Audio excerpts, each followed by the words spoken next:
I'm recording. All right, cool. All right, so welcome to Numb Bills Fan Podcast, episode number 249. I'm your host, David Palermo, and we have a special guest today, and I met him in Tampa on a midlife fucking crisis trip. So as you know, if you go through the feed, there's not many podcasts. So I've been going through a lot of shit. That's no one's fucking business. Anyways, so on midlife crisis trip, I'm telling him, on midlife crisis trip, I decided I'm hungry, and I hit the wrong bridge. And I can't even say on drugs because I didn't have any. And frankly, I ran into this guy and I walked in with the Bills hoodie and he goes, "Where are you from?" I go, "Rochester." He goes, "What part?" I go, "Gates." And me like, "Charlie." I'm like, "What the fuck is this shit?" Yeah. And it was the oddest thing. And come to find out, he went to Buff State with Nate Geary, who we've had on the show a few times over the years, which on a side note, I'm going to recall my shot here. So I'm going to promote the fuck out of this one. Nate Geary was part of Bills Fanatics for a minute, and we had this whole thing. I was with them early on. Everybody, it was awesome. What was he part of? Bills Fanatics. Way early in the day. Buffalo Fanatics, and I told him, I go, "Dude, you're my draft pick for the radio, dude. Like, you're my fucking prospect, man." Yeah. And so here I am in my work clothes, and talking to who I have on my phone is Tampa Dave. So Tampa Dave, you want to intro yourself and let us know what you think about life? Yeah, I mean, I'm from Tonawanda, New York. Shout out, go Warriors, right? I played college ball at Buff State, played for 4 years, was a starter for 3. Just, the regular old fashioned Bills fan with a little bit of football consciousness sprinkled in. I got invited to this podcast and want to just kind of give my take and just have like a natural conversation, just like we did that one night at the bar. Moved to Tampa, Florida like 5 years ago, and I am avidly trying to recruit you, David, to move down to Tampa. I think it would be a life-changing move for you, and it would be absolutely epic because my life has changed dramatically for the better after moving to Tampa. So do you still hear me a little bit here? Because I just moved you to my headphones finally after we spent 20 minutes. I hear you. Yeah, loud and clear. And Dave, it was great because I've been the political guy on Twitter, and I come from a punk rock background here. Mm-hmm. I'm assuming we have a lot of new listeners, so I'm gonna have to pander to myself for a minute here. Which, I just go to work. I've always wondered why I got to pay certain insurances and what's called regulations. And when you're in New York, you're in a bubble. And when I went down there, a bunch of people are like, "Yo, slow the fuck down. Just slow down. You don't need to work that hard. You don't." And getting out and driving through all the states during the pandemic. The pandemic was, frankly, I'm going through divorce, like the worst time of my fucking life. Like I work so hard in the brand, which the brand isn't important, but I hate doing construction, and I've been doing it for over 22 years. And I was in a collision shop before that, and I'm fucking sick of it. That's why I'm in my work clothes. I have to go do accounting. Okay, cool. It's fucking after 5. Anyways, so we're here. And I can't thank you enough for, giving me the inspiration and like the hookups and all that. But like you said about certain things, sometimes we have to really build a little bit to get it out. And, I'm fortunate enough that I did scoop house up at 29, and it's nice. I'm in a good spot. It's just you have to sometimes recognize it through all the bullshit. So I can't thank you enough for, letting me troubleshoot you, bother you. And when you said you're a Bills fan, problem. And you started yelling. That's the connection right there, man. Yeah, dude. That's the connection. So let's talk about it. Yeah, I want to hear. I want to know. You straight up yelled at me at the bar, and it was great. You're like, so we're not talking about football. The Bills yet. Yeah. So where are we going with overall? I'm going to lay out. I thought Coach made some I thought in the beginning, as a Bills fan, you got to keep your pedal to the metal. You know that. Mm-hmm. I hated the calls on 4th and 1 near the 50. This is modern football. You don't have a stable of offensive players that haven't done it before. I understand you got a great defensive line. I understand you got the number 1 defense. So let me make something clear to you. On the podcast before, I made it clear that I am not buying this to be some easy win for the Bills. Of course, I picked them to win 27-24. But I don't buy that shit. These teams are so close. And I felt, because the kid who works with me, he's 22, great dude. He is a big Steelers fan, and they just need a running back, frankly. And Ben Roethlisberger was coming off Tommy John surgery in 2020. Okay, meaning his arm, of course, died last year. And when everybody's Yeah. just like reading the stats, they don't really take that into account. And that's where I try to hit the next level. What did you see from the team? I saw bad ball placement, which is going to happen game to game. Josh usually gets better next game, but I thought the coaching really sank it overall. Yeah. Well, to talk to your one point, I think anytime that you have to like look at these teams with a grain of salt type of thing, right? So it's like what you were saying, Ben Roethlisberger had Tommy John surgery, so he was limited last year to some degree, and I know I completely agree with that. I think a lot of times when a player is injured, we if they're injured consecutively in seasons, fans and analysts tend to just write people off, right? Case in point, Melvin Ingram. Mm-hmm. If you remember, Melvin Ingram and was it Joey Bosa? Nick Bosa is the younger one for the Niners, and Joey Bosa plays for the Chargers, right? Yes. If you remember a couple years ago when Joey Bosa was healthy, but then he got injured, and Melvin Ingram was healthy as well. When they were both healthy, they were absolutely wreaking havoc on the field. I mean, they were dynamite for the Chargers. So he's actually healthy, just like the same thing with Big Ben, right? When Ben gets a Tommy John surgery and you're like, okay, he's out for 1 year, and then people are like, oh, we could write him off. These are still the same athletes. They're just recovering over an extended period of time. Eventually, when you give them an off season to recover and then come back, and once they're fully healthy, they're going to return right back to where they were, pending, age and everything, depending on, Tom Brady. He's 44 years old. If he tears his ACL, it's going to be pretty hard to come back from that. But we're talking about athletes that are relatively in their prime. So now you take a healthy Melvin Ingram with TJ Watt and then Cam Hayward. I mean, that Cam Hayward and TJ Watt themselves are a formidable foe. Now you add in Melvin Ingram, and it's like we're looking at like a juggernaut here on their defensive line. They got Devin Bush back, who injured himself early in the year last year. So he had the entire year to recover. He looks like he's back to his normal self. If you remember him, he ran a 4.4 at the combine coming out of Michigan as a middle linebacker, 6'2", 240 pounds, ran a 4.4, right? And now you add in Minkah Fitzpatrick in the back end in the secondary. You're looking at a three-tier defense that is just completely formidable. I think they're going to be one of the top defenses in the entire league. Well, there's a reason. Let me interject for a second. I'll toss right back to you. There's a reason they're number one defense in the league in fantasy. And the dude again who works with me came into work a few years ago, 0-4, depressed. They traded for Minkah Fitzpatrick. The defense turns around. Absolutely. And on your point about injuries, I'm always like that. And I've always stuck up for the vets because as an emotional person who likes players, you know what I mean? You want to go to bat for him. You want to see Fred Jackson play till he's 70, like it's like, oh man, he could do it, So I'm totally with you. And it makes a lot of sense. And that's why, I felt like with this podcast, it's always been about speaking the truth about authentically, which I feel that every year Bills Mafia goes too fucking crazy on the internet and so crap. And I'm telling you, man, this picture was me in a stadium. My father and his girl. Get on numbbillsfan.com on Instagram and check it out. On Instagram, dude, I do like it's just me. I think it's pretty fun. Organic content. I'm not, you know what I mean? You want ESPN, go somewhere else. Point being is I felt like people around me and in the stadium didn't realize that the Bills could lose this game until literally like 3 minutes left to 5 minutes left. And I'm just like, let me interject here. I think that was, out of everything else, coaching decisions, offensive output, the defense struggling here at certain points in times and big plays being made. What you could take all that shit out to the side. I think the number one thing that affected us the most was our mindset. Not necessarily from the fans, but for the team itself.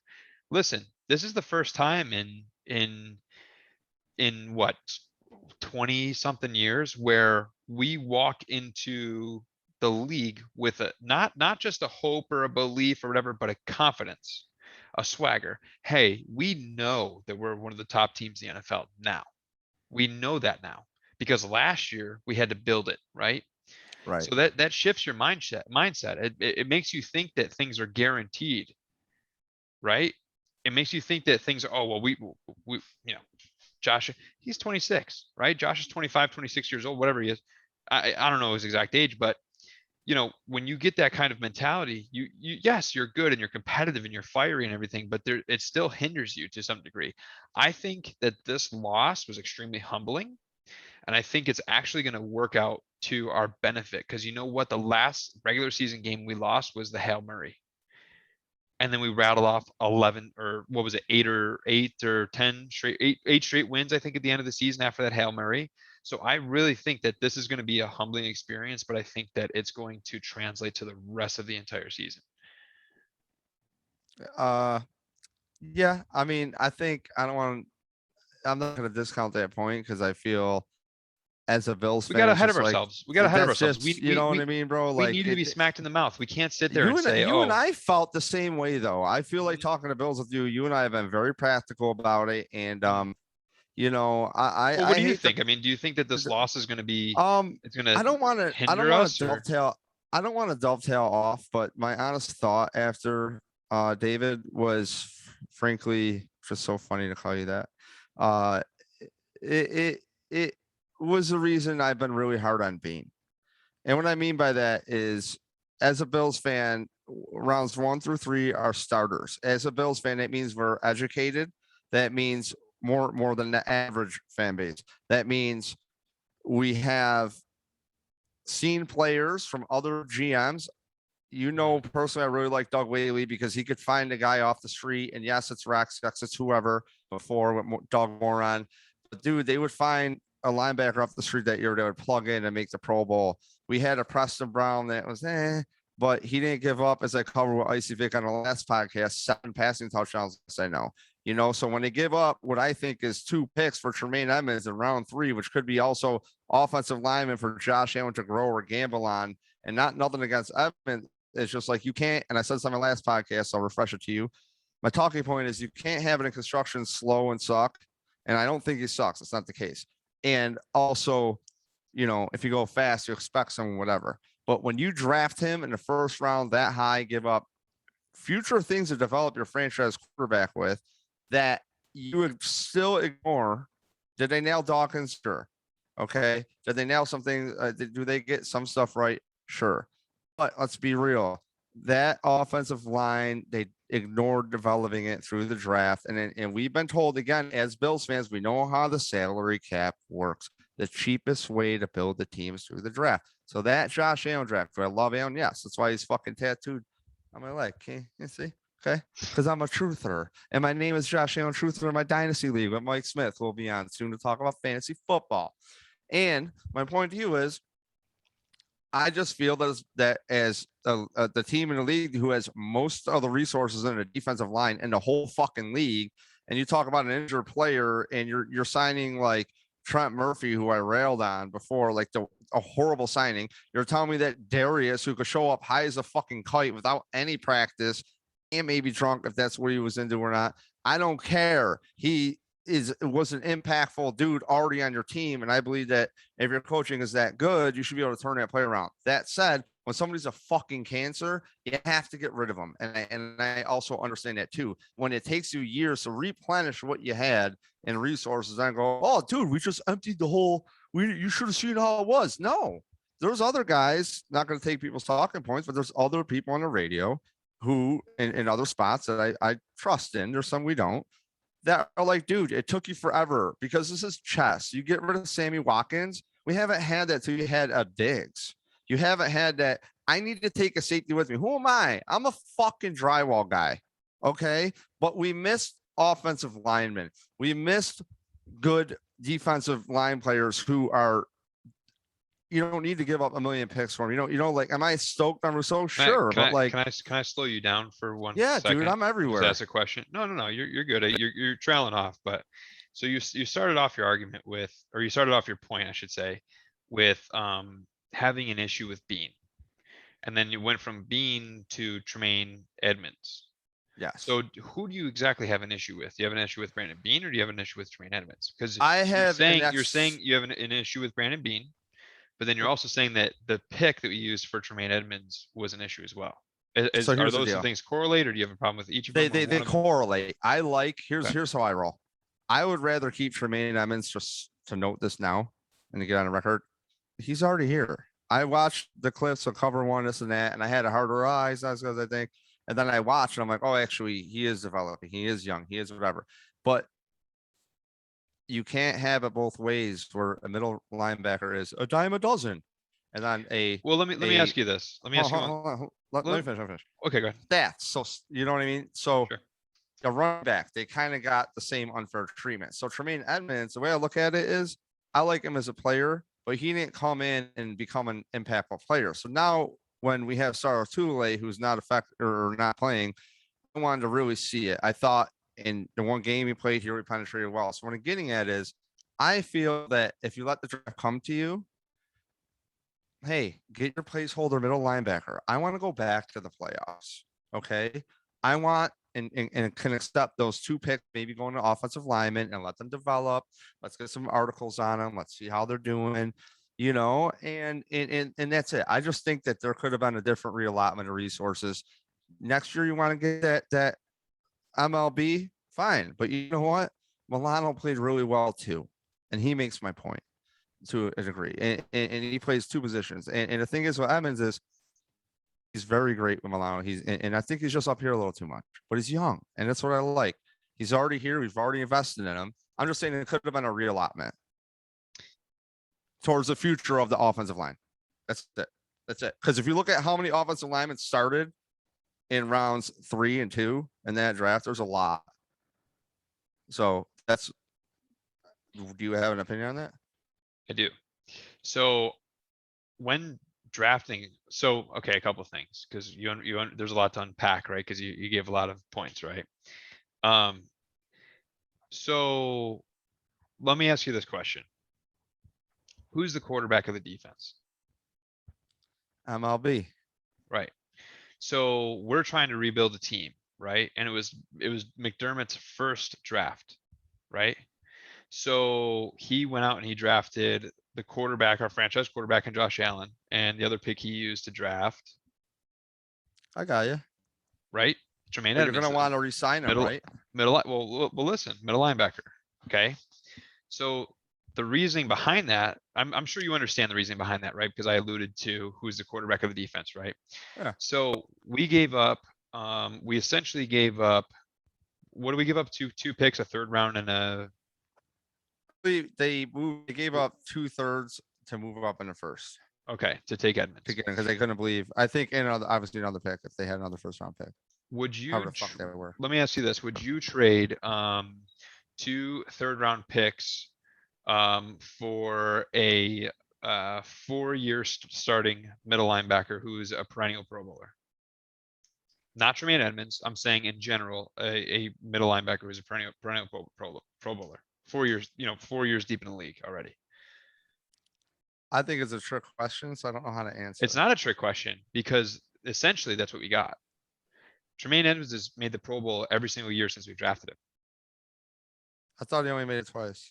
He made it every year. He's made it every year. Are you sure? Even with the drop off, like he made it his rookie year. He's made it every single year since he's been drafted with us.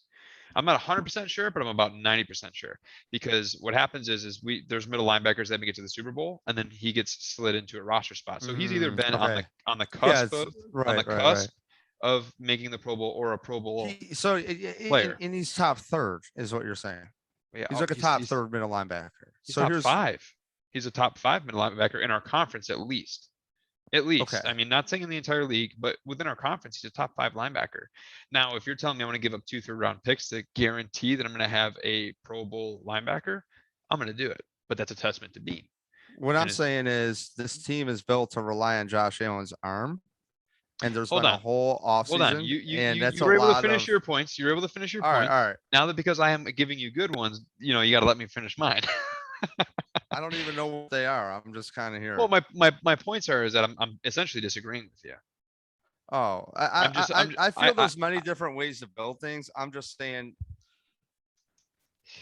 Listen, first round pick, he's got to be impactful. I guess I get what you're saying. Hear me out. You have a developmental curve on him. which is fine. You have an issue with Bean, right? But he did win GM of the year. I don't think our issue lies within Bean. I No, think it's not Bean. It's that. Well, not a total issue. It was that time. So follow me. Well, hang on. These Let me two finish my guys, points. Let me they finish got my to get points. re-signed, right? David, we're both very passionate, Very. but I listened silently while you were talking. So All right, dog. I'll put the mic down. Just let me finish my points here, okay? So you said you had an issue with either Edmunds or Bean, one of the two, or essentially the Edmunds pick and what Bean did, right? And I get where you're coming from. Bean did win GM of the year, right? The way this team has been built is just slowly, surely, efficiently, and making gradual steps up. The first year when we went to the playoffs was a complete surprise. You know what I mean? And we got rid of people like Darius and Watkins, who are cancers to the team, because we wanted people that were going to be, with our program, and that's it. You know, first year you got Josh Allen running for his life. I mean, running for his life. His stats were horrible because he literally had nobody protecting him, and he had nobody that was able to catch the ball. So we go out and we sign Cole Beasley, we sign John Brown. They're not superstar talents, which is what the Bills were, doing every single year. Terrell Owens. Oh, we're going to spend we signed Terrell Owens. We spend the number 3 overall pick on Sammy Watkins, whatever it was. Right? We always go for these big shot moves because we think one player can do it all. But instead we go out and we sign Mitch Morse, a veteran starting center who previously played for the Kansas City Chiefs. Good team. We signed John Brown. We signed Cole Beasley, 2 impactful guys. If you look at let's consider their Madden rating, right? 80 something rating players. Those are solid players. We at least give Josh Allen the chance to have guys that are going to catch the ball. You know what I mean? And the draft picks, I'm having a hard time really coming up with a pick that I haven't liked thus far by Bean. I'm sure there's late round picks that weren't that great, but I mean, you look at guys like, hey, Matt Milano, right? Tre'Davious White. We have Devin Singletary, Zach Moss, Tremaine Edmunds, Josh Allen. We're looking at, Josh Allen potentially could be a Hall of Famer. Tremaine Edmunds, maybe the same thing. And what I'm seeing out of Edmunds this year, I actually really like. He's undercutting blocks and he's starting to shoot the gaps where, there's essentially a bridge between blocks where like there's a lower block and then, you get to the second level of blocks. He's able to shoot in between that gap and cut off that defender. And I'm sure you saw it with Najee Harris on that one play. You know what I'm talking about? Where he had like a not even a 1-yard gain. Yeah, he's shooting in now. He's starting to shoot in and actually penetrate these holes and get to the running back really quickly. That's why I think he's just been too much in here. He's always been physically talented when they drafted him. His problem is that he doesn't know how big he is. Can I give you my punchline real quick on it? Sure. On Allen and Bean and Edmunds is if they're so good and they're both going to work out, which I believe, right? Because I believe in the team or whatever. Yeah. Because I believe that this coaching staff is in lockstep with these dudes and the scouting department and whatever. They got a good relationship, or at least the media does a good job of that. That means is you got to sign both these guys. So Tremaine Edmunds does develop into that guy. Oh, he's there. That's awesome. Yeah. What I think is great is that they didn't pick up his option yet, right? So that means that they're kind of still in evaluation. And I know from a source that when he slid a contract over to one of the offensive linemen, that the offensive lineman told my source that he's like, yo, I might not be back here.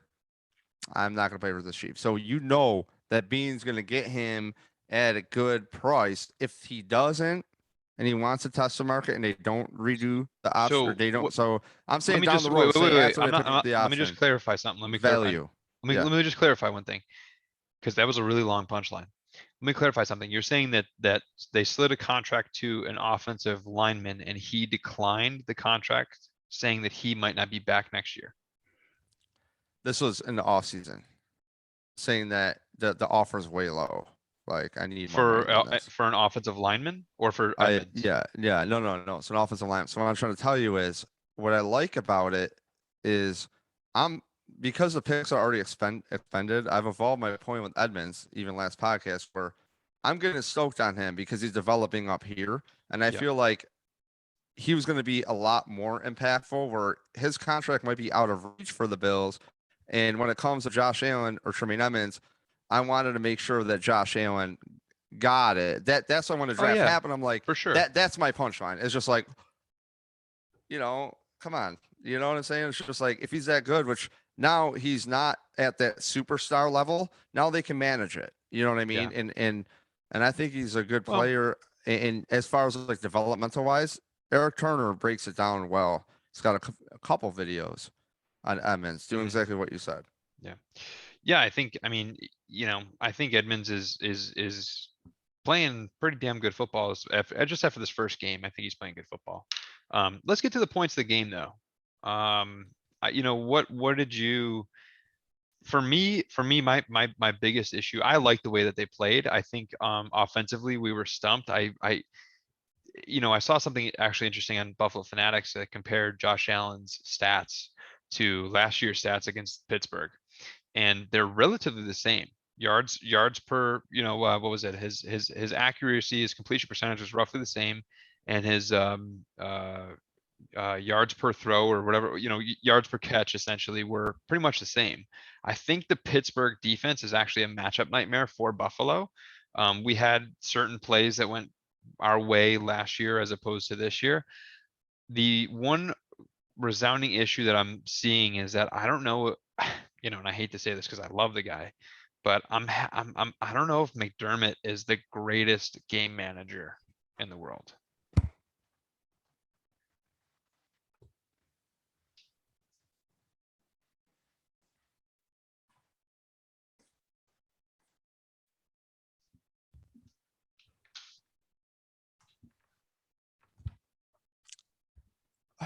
So coming off of I saw you walk away. Are you all the right? Bills tanking the Sabres. Okay. And I was a big Rex Ryan guy. That's why I started this podcast because I was like, oh shit. They're gonna embrace an idiot like me just going, fuck it. You know what I mean? Oh. Mhm. So that's the first time I went to a Miami game was there and I had a concept video to do and Adam Deacon helped edit it and did some shit. My Dave, are point you is, okay? You just walked away. yeah, no, you're making my point. You're Oh, making my okay. point It was a mic because drop. Okay. again, a lot of people are homers of the team. And honestly, with this podcast, I knew to take internet flack, I would have to, and I was all about it. But frankly, I maybe did mushrooms and I'm not really, there's been a lot of ego death. That's why I feel like I'm not the best to talk about the Bills at the same time after our podcast. So thank you guys for reaching out to me for the encouragement. I got DMs on Instagram like, hey man, you know what I mean? So Master Universe, thank you, Dan. LOC, thank you, little shout outs. But it's encouraging. And I'll tell you, McDermott, when he came into the league, dude, all you heard about from the PR department was he's got a fucking notebook. My house is surrounded with notebooks. Okay. And I do my due diligence and I have to give myself credit. I run a fucking business through 2 recessions now. Okay. I am recession fucking proof. If you need your walls coded, you call me. Anyway, so what I'm getting at is McDermott doesn't destroy the offensive line if he's got a notepad. Let me round this out. Richie Incognito went on John Murphy at the end of the year one with McD, okay, and goes, hey, after game 5, because remember the offensive line turned around, he goes, after game 5, we went to the coach's room and go, yo, as offensive line, we were the number one, and I understand asterisk is Yeah. by volume. We're the number one rush team in the NFL. We did this before. And I tell you, here's how I look at football. You got players, you have systems. Do they fit or do they not? A coach comes in. What do they fit? Oh, well, you just shuffled up the board. So I looked at it like there's a systematic tanking of the Bills that year, which we know we just talked about. They had to get rid of guys, and they already did it with the Sabres. So it was really honestly hard as a working man. Let me just put it this way. McDermott, he has a notepad and answer to everything. He coached the fucking team like it was year one Bills in that game as far as game management, conservative football, and he does not know what he has Yeah, I in agree. his team. To some And degree, that's I what he agree. did in the playoffs. He did not know what he had in his team. That's why I walked away because I've been saying Well, this I for a think long time. the biggest issue that we had was we abandoned the run game before we even got out of the locker room. Why did we scratch Zach Moss? Does anybody know that? Does anybody know the answer to that? I mean, All right. he was a Can healthy I scratch, give you a right? hypothetical? Can I give you a hypothetical? Sure, but one Okay. sec. Just I don't know why we scratched Zach Moss, and at the same time, we threw the ball 50 times, right? I think Devin Singletary had 11 carries for 70 something yards. He was averaging over almost 7 yards a carry, right? Pretty damn good. But the problem is that when you become one dimensional as a football team, you give everything to the defense. The defense has the power, right? So we need to get back to a more balanced approach. I get that Josh Allen is the shit. I know that. We all know that. He is the shit. Okay. I understand we have 7 wide receivers that are all, could potentially be game changers. Not, I don't know about every single one, but close to it. I mean, we have some amazing wide receivers. Tight end room needs a little bit of work, but if Dawson Knox can keep consistently catching balls, we're doing pretty well because he is a juggernaut when he has that motherfucker in his hands, right? Catch, by the way, for him. So I get it. But at the same time, if you don't have balance on an offense, you are one dimensional. If you're one dimensional, the defense knows exactly what their game plan is and they can stick to it and they don't have any issues. But we started running the ball and we started having success because why? It works. It was working for us. You know what I mean? It works. Now, Devin Singletary needs to work on his fumbling issue, but that's a whole other thing. Here's my point with Breida. Value guy, being guy. I think I like to pick because, hey, maybe he was in the wrong system. Maybe blah, blah, blah, blah, blah. Sure. And I feel the same way with Rousseau, where they didn't play him much because they know what they have in him in the preseason. You know what I mean? Like, yeah, let him go over here because he is a stud, by the way. Yeah, so I'm gonna ask you questions. I'm gonna ask you questions because I was at the game and I had the view back here and I was in the back end of the end zone, which was great because I got to see that ball. I think it might have been Reed Ferguson or somebody made the spot where they punted the ball towards the end zone you're in. Yeah. And went out of bounds. And I got to see a ref in fucking real time where I watched the dirt come up just boop, boop, boop, boop, boop, up towards the Steelers' way. So now here's the deal. I've done a bunch of podcasts over the years about the refs. Okay. And I want to just ask you objective questions for the audience too. Cause in the stadium, you know how it is, bro. They don't show everything. They don't do whatever. Yeah. So 4 holding calls. Yeah. All legit. Yes. Okay. Do you want to know why? TJ Watt does this thing where he do you want to know why they're all legit? Because they're that good. Yes. You can't get Allen killed for because we decided to pass the ball 50 times. You put yourself at risk. You put this is what I don't understand is the offensive game plan. Why are we Melvin Ingram, TJ Watt, Cameron Hayward? Why are we throwing the ball 50 times a game? Those are some of the most elite pass rushers in the game. And all designed runs. And why are we? I don't like running with Josh. Fake the throw, run. Why? For what? We have running backs. That's why we have 3 of them. I mean, honest to God, like, why are we allowing? It's almost like we played to their defensive line's strength. You know, TJ Watt had almost 20 sacks last year, something like that. Cameron Hayward, who had, he was probably top 3 in defensive tackles for sacks. Melvin Ingram, I mean, sure, he's coming off 2 years of injury, but when he was a perennial Pro Bowler when he was with the Chargers, and we're just constantly throwing the ball. We're getting holding calls. Holding call. You know what I mean? Like, they got this Highsmith kid who's really quick off the edge. I don't know if you saw against Spencer Brown. Now he was offsides, but he beat him to the corner real quick. I'm pretty sure if he was onside, he still would have beat him real bad to the corner, to the edge. You know what I mean? The outer shoulder as a pass rusher. So it's like, I think that the coaching and the game plan was just really skewed right from the start before we even walked out. You know what I mean?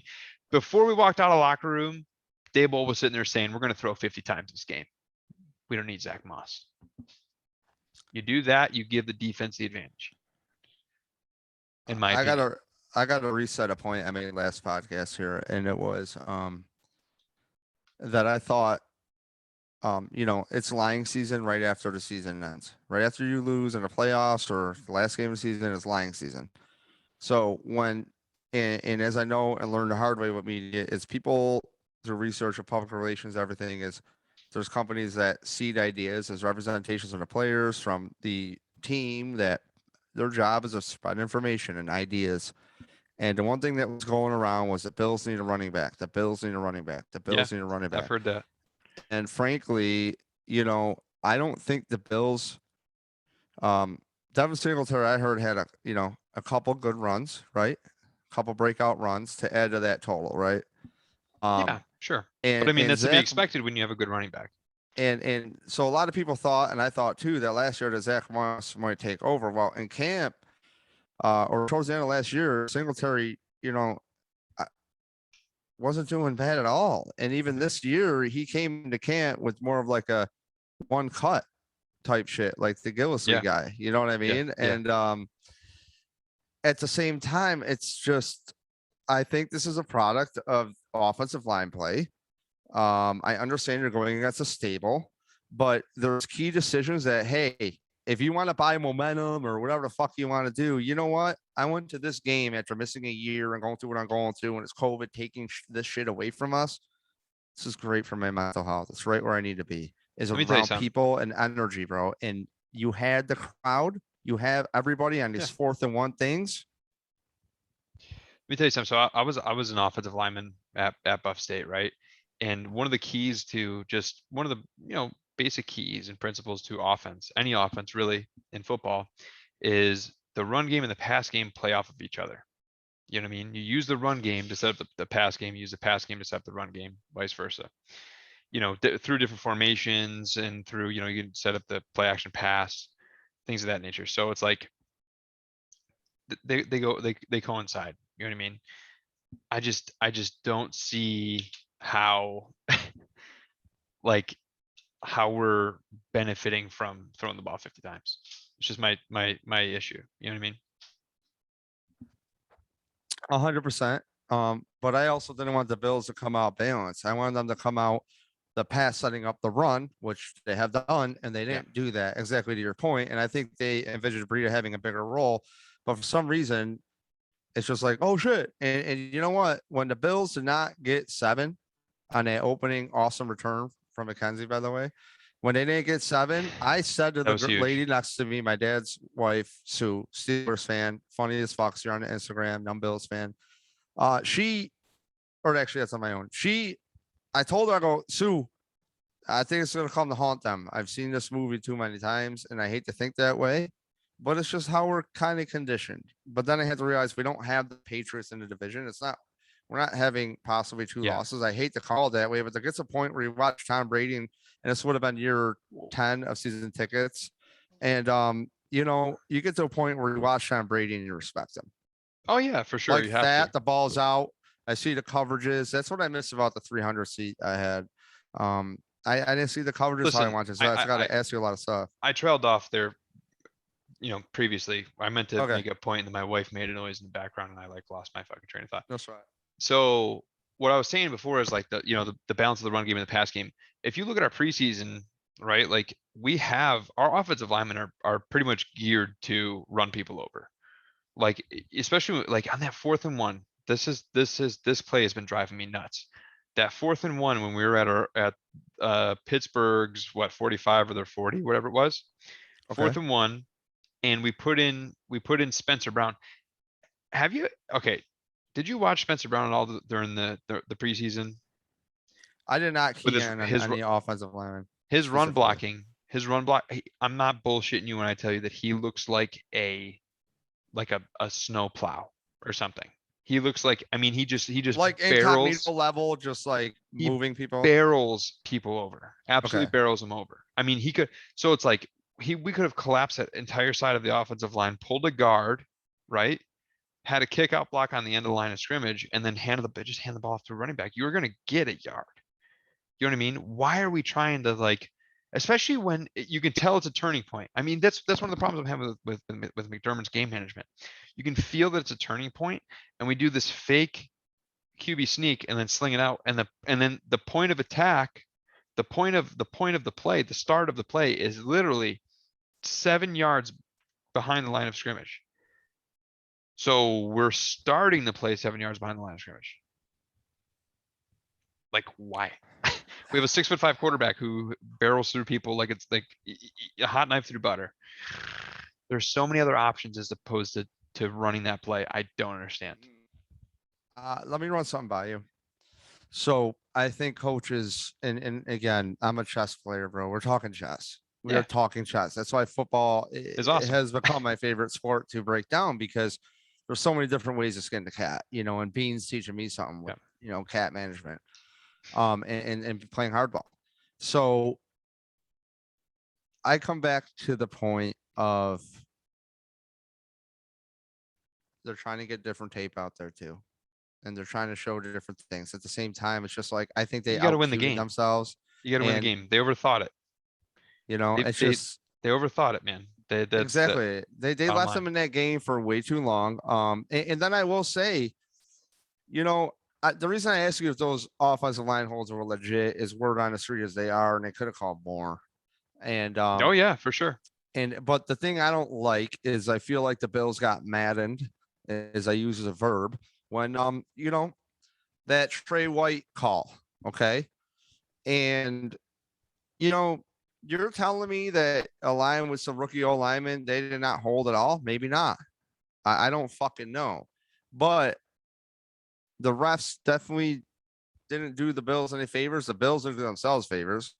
And I think the only bad call in that game, the only bad call I saw was when Levi Wallace went up to break up that pass and they called defensive pass interference because there was an exact same play against Chase Claypool. The exact same play had happened in the beginning in the first half, and they didn't call anything. And the exact same play happened again in the second half, and they called it. I'm like, if you can't do that. If you're gonna play one way, you got to play one way. You can't pick and choose when things are gonna arise, whatever. And that was actually pretty pivotal because it gave him about 10 or 15 yards, whatever it was. So I think the NFL creates storylines. They favor certain shit. A big reason the podcast started, another reason for David, is because I'd watch these Patriots games close. I'd know every play, every fucking player. I used to go bonkers. And then when you see over and over again that, oh, this play ain't reviewed or this spot was off, and then Bills fans lose their mind. They argue about nothing, me included. And yeah, but I'm glad to know that this wasn't a ref game. It's just typical bad no, timing is going to I don't happen. think so. But of And listen, refs are going to make their calls. I mean, it is what it is. course, But a good team has to know how to overcome that. And with the high-powered offense that we have, you would expect us to be able to, or the coaching that we have, you would expect them to be able to overcome that. That's what the team part of football is about. Is you're going to face adversity. How do you come together as a team and persevere for it through it?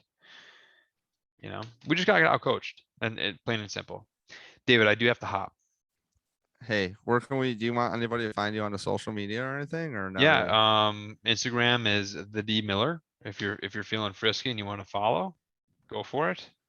I just finished up the 75 hard challenge. I'm finishing up this Friday. That's why I got to go, is because I got to do my second 45-minute workout with my wife, and I finally get to have a beer on Saturday. I've been 75 days sober. Hey, congratulations, man. That's Thanks, hard man. because I've been picking up alcoholism, as you can tell from my attire. I came back to Florida, and dude, this one so funny. I'll leave you with this: is leaving. I got home from Florida. $200 later at Marshalls. I'm making compliments on how I dress on people, so I'm making my life easy. There you go. So thank you, David. I'd like to Yeah, have man. you come back on again if you enjoyed yourself. So I appreciate Yeah, I it. did. I will. I will. It'd be cool if we could make this a weekly thing or whatever. Whatever, Oh, I'm as actually much starting. content as you want to make, you let me know, and I you can think promote whatever you got. I think the name of the podcast, the one that I'm starting up here, I think we came up with a name this past Sunday. You ready for it? Can I guess? Let me guess. Sure. I'll give you three guesses. Go for it. Brewing Buffalo Balls. Nope. Okay, that's You it. done guessing? Yep. So all the groomsmen in my wedding got a specific gift, and each one of them got a Viking horn for a wedding gift. And all the guys in the podcast were in my wedding party, so we all share this Viking horn. And on the bottom of it has your name and the date of my wedding. So the name of the podcast is going to be called Sunday Skull, and we clack horns. Instead of Sunday School, it's me Sunday Skull. Okay, Sunday Skull from Tampa Dave. That's right. Well, dude, All that right, sounds man. really cool, man. Have a good Yeah, night, it's dude. been fun. I appreciate it. I'm going to stop the recording.